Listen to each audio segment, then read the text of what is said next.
Alors que la saison de Koh Lanta, le feu sacré bat son plein sur TF1, de nombreux téléspectateurs et internautes s'interrogent sur l'hygiène des aventuriers durant le tournage.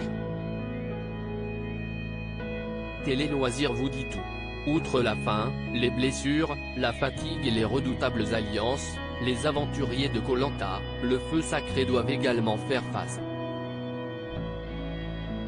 aux problèmes d'hygiène. Car entre douches sommaires et mauvaises odeurs, la vie sur le camp peut vite se transformer en cauchemar. Depuis la création du jeu de TF1 en 2001, de nombreux aventuriers ont en effet fait part de leur délicate expérience à ce sujet. Dentifrice, préservatif, serviettes hygiéniques, papier toilette. Télé Loisirs vous dévoile comment font les candidats pour garder un semblant d'hygiène durant le tournage de Koh Lanta. Koh Lanta 2023, des serviettes hygiéniques pour les aventurières participer à Koh Lanta, ce n'est pas exactement comme passer une semaine dans un club de vacances. Mieux vaut donc faire un petit tour chez le coiffeur avant le début du tournage, à l'image de Benjamin, le feu sacré, qui a vécu comme un handicap sa longue chevelure. Sur place, aucune pince à épiler. Il est donc arrivé que certaines candidates tentent d'en fabriquer avec des petites branches en bois. En revanche, serviettes hygiéniques et tampons sont évidemment fournis par la production, dans une caisse de survie. Mais l'aventure est si intense qu'un dérèglement survienne, on vit tellement un traumatisme sur le corps, s'y est tellement un choc pour le corps de ne pas manger, être fatigué, que souvent on n'a plus nos règles. J'ai mis 2 mois et demi à les avoir à nouveau confiées ainsi Loana, le totem maudit. Koh Lanta, le feu sacré, de la cendre pour se laver les dents. Pour se laver, sauf s'il bénéficie d'une récompense à l'issue d'une épreuve de confort, sachez que les aventuriers de Koh Lanta n'ont évidemment ni savon, ni shampoing, ni dentifrice.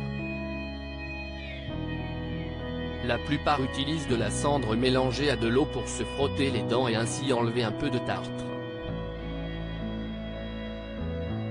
Mais certains se sont retrouvés avec des bouts de coquille de Bernard l'ermite coincés, de quoi irriter leurs gencives. Ça a été très compliqué pour moi qui me brosse normalement 5 fois les dents par jour, a avoué Tania sur TikTok. Pour ne pas gâcher l'eau à leur disposition, tous optent pour des douches à l'eau salée, de mer. Le sable permet également de faire quelques gommages de fortune pour tenter de nettoyer la peau. Koh Lanta, des préservatifs mis à la disposition des candidats. Vous vous en doutez, les mauvaises odeurs corporelles sont courantes à Koh Lanta. Pour tenter de masquer le tout, certains candidats n'hésitent donc pas à user et abuser de la crème solaire ou du spray anti-moustique fourni par la production. Niveau sexualité, si la libido est logiquement en berne voire même au fond du slip, entre la faim et les mauvaises odeurs, on le comprend assez facilement. Des préservatifs sont mis à la disposition des aventuriers. On ne sait jamais. Après tout, des couples se sont bien formés durant le tournage. Koh Lanta, un cimetière pour faire ses besoins enfin, pour faire leurs besoins, les aventuriers n'ont pas droit au papier toilette. C'est pipi caca nature. Soit la mer, soit la plage, confie la Belge Elena à nos confrères de Ciné Télé Revue. De manière générale, chaque tribu se trouve un coin éloigné du camp pour éviter les mauvaises odeurs. On fait un petit trou, on fait nos besoins puis on plante un bâton dans le sol pour éviter que les autres aventuriers aillent sur notre territoire, détaille Tania sur TikTok.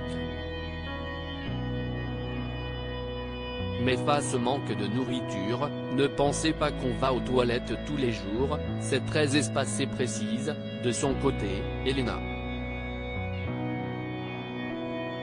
À lire aussi libido en berne, manque d'hygiène, règles.